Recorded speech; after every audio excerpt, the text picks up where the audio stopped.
étape de la Grande Odyssée Savoie-Mont-Blanc, au départ de Valmorel, qui séduit par son charme pour arriver à Doucy. Les 30 attelages aujourd'hui vont s'élancer sous un soleil qui est de retour. 30 attelages avec les Limited, avec les Open, mais aussi le trophée Eucanuba, dont c'est le premier départ. La Grande Odyssée Savoie-Mont-Blanc, c'est les territoires de Savoie et de Haute-Savoie qui, s'unissent et se mobilisent pour réussir cette course hors du commun.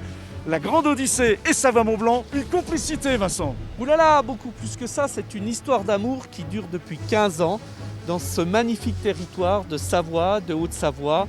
Et c'est une manière, grâce aux mocheurs, grâce à leur attelage, de découvrir les grands espaces, les espaces nature, l'envers du décor de la Savoie et de la Haute-Savoie. Donc nous sommes très heureux et très fiers de ce partenariat qui, au fil du temps, s'est renforcé. Vincent Rolland, coprésident de Savoie-Mont-Blanc, député de Savoie. Vincent, c'est le départ, il faut y aller. Allons-y.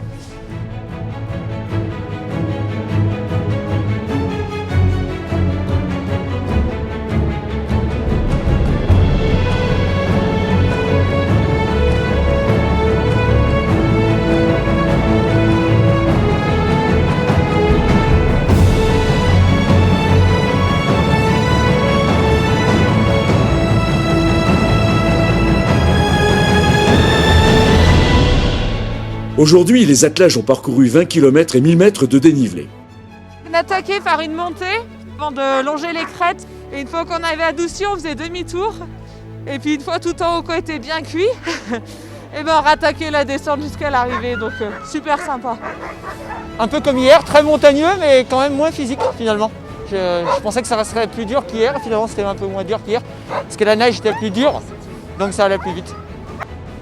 Ça a été compliqué dans le sens où ça grimpe énormément. Et puis déjà je suis partie en 5 chiens. J'ai un chien malade donc j'en ai dû en prendre un autre qui court moins que les autres. Donc du coup je l'ai mis dans le traîneau sur les descentes.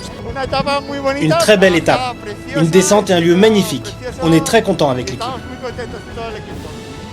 En catégorie Open, le Français Rémi Coste s'impose sur l'étape du jour, mais l'Allemande Sylvia Ulrich, très en forme, n'a mis que 3 minutes 10 de plus que lui pour boucler le parcours. En catégorie Limited, la Française Cindy Duport l'emporte devant les Français Christian Perwitz et Marion Joly qui l'ont talonné. Sur le trophée, l'Espagnol Iker Oskoidi est non seulement monté sur la première marche du podium, mais il a aussi réalisé le meilleur temps de l'étape, toutes catégories confondues.